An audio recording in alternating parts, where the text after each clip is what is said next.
Hello, BookTube, and welcome back to your Daily Penguin. This is our crawl through my Penguin Classic wall, book by book and author by author. We are in let's just generously call it the long Middle Ages, a long stretch of time between, let's just say, the death of the Emperor Justinian and the very first beginnings of the Renaissance. So all the way through the 12th century, all the way through the beginnings of the Crusades, all the way through the so-called Dark Ages, all that sort of stuff. We're going to be there for a little while still until we get to a clear demarcation or until we leave this first segment of the bookcases. The first thin bookcase is largely organized this way, ancient works all the way forward, roughly speaking, in chronology, but I don't think any of the rest of it is. I'm pretty sure that all of my Trollope novels are together in Penguin, but all the rest of it, who knows what it, the Daily Penguin will get unpredictable, but it's not unpredictable yet. We are still in the long Middle Ages, and our book today involves somebody that we've already met. It involves King Charlemagne, Emperor Charlemagne, and I want to tell you a little story to start this off because it is kind of germane. In the year 777, the Emperor Charlemagne went to Spain. He was invited by a warring Muslim warlord to help with another warring Muslim warlord, and he was never above military freebooting. Now, he had other military irons in the fire, other military theaters that he was keeping an eye on and that he was worried about and that he needed to be worried about. But at the time, he thought that he was free to do that, and he led a large army into Spain and had all sorts of very lucrative adventures in Spain, and then left. And in August of the following year, in August of AD 778, his rear guard, a large section of his army that was guarding his rear, keeping his supply chains and communication lines open and whatnot, keeping an eye on the restive country that they were leaving. In 778, his rear guard was trapped in an ambush and slaughtered. They were slaughtered by mercenaries. Who were under the employ of one of the Muslim warlords. They weren't actually slaughtered by Muslims themselves. They were slaughtered by Basques. But they were killed right down to the last cook and pannier, right down to the last person. And that, of course, included all of the military commanders, all of the nobility who had been part of that rearguard action. And word came to Charlemagne, and he pulled out of Spain in order to turn his attention to another military theater, another military fire that he needed putting out. And he grieved and was waxed wroth, but there wasn't much that he could do. And he had, like I mentioned, he had other things to pay attention to, and that was that. That was the end of it. And then, as these things sometimes do, that retreat and the slaughter took on a life of its own in folklore and in legend and in story. It took on a life of its own and started generating stories, poems, and finally ended up, after a couple of centuries, it ended up generating an epic. Now, the epic is not long. The epic is less than 5,000 lines long, but it is extremely influential, and it was extremely memorable, and it is our Penguin classic for today. It's the Song of Roland.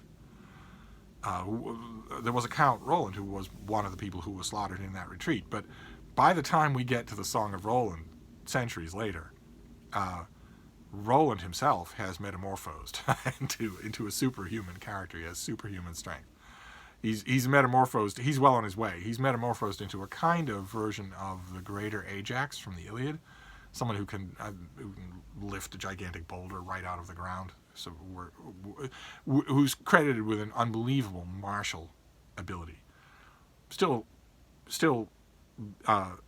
ambushed and betrayed, still dies, but the ambush itself has taken on by this point a gigantically mythic quality. It's no longer a well-positioned, ruthless band of Basque mercenaries. Instead, of course, they're betrayed by Muslims and slaughtered by the story, which was a fairly serious but nevertheless standard military defeat, has metamorphosed over centuries into this gigantic parable of Christians versus Muslims.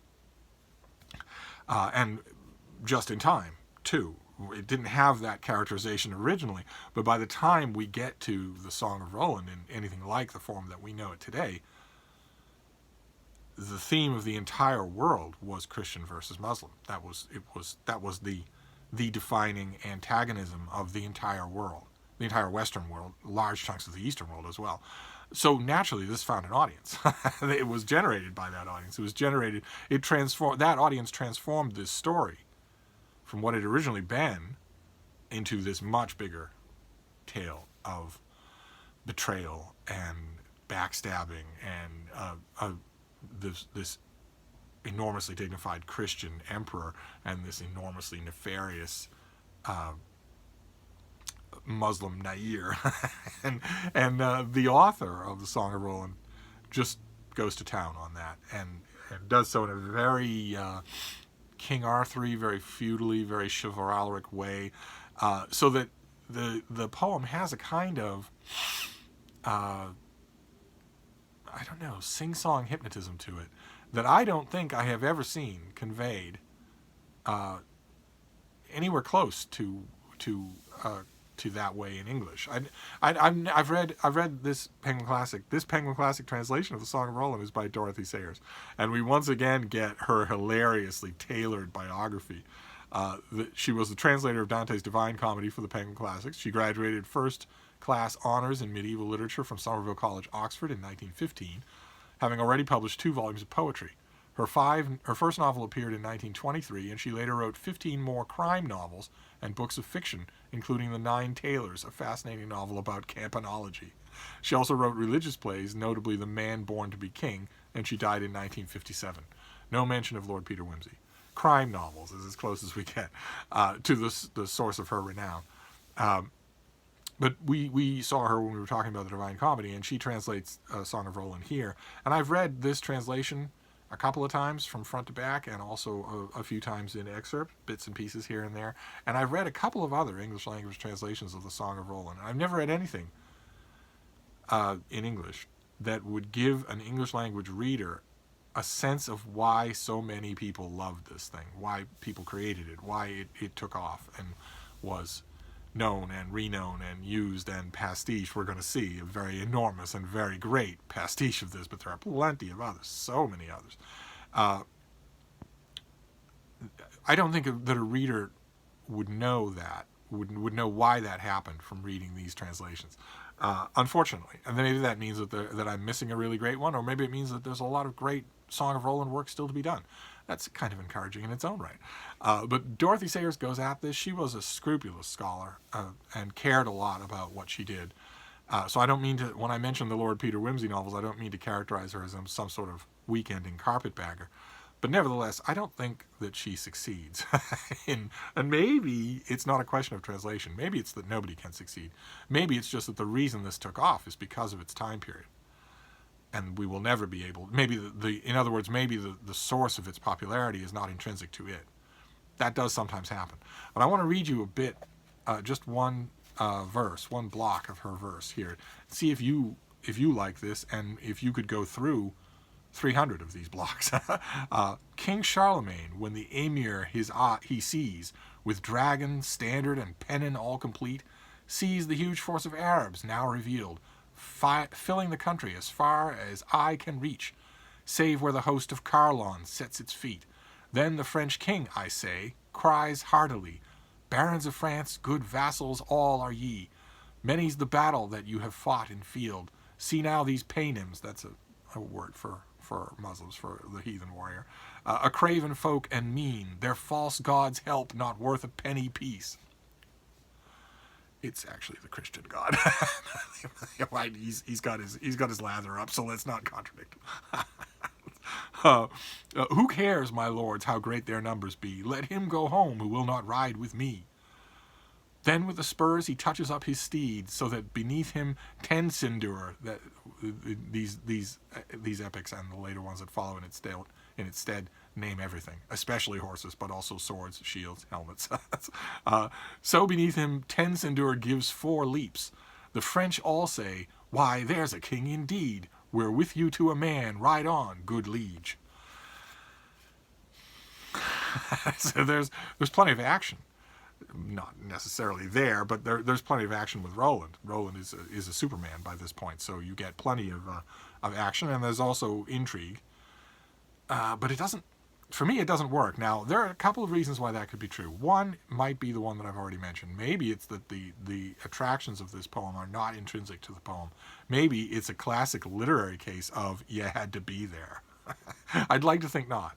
I'd like to think that's not the case with any work of literature, including this one. I'd like to think that's not the case. But maybe another example of why this doesn't quite land for me is because I am deeply, passionately in love with one of the pastiches of this story, which we will get to in good time. We'll get to it in good time. Not right away, but still. So that is your Penguin Classic for today. It's the Song of Roland in a very sturdy English translation by the great Dorothy Sayers.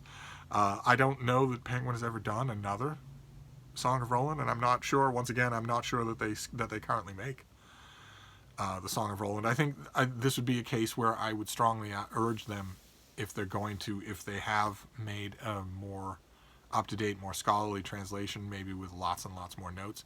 This would be one of those cases where I would hope they would keep this translation in print anyway, because it's a weird kind of classic on its own.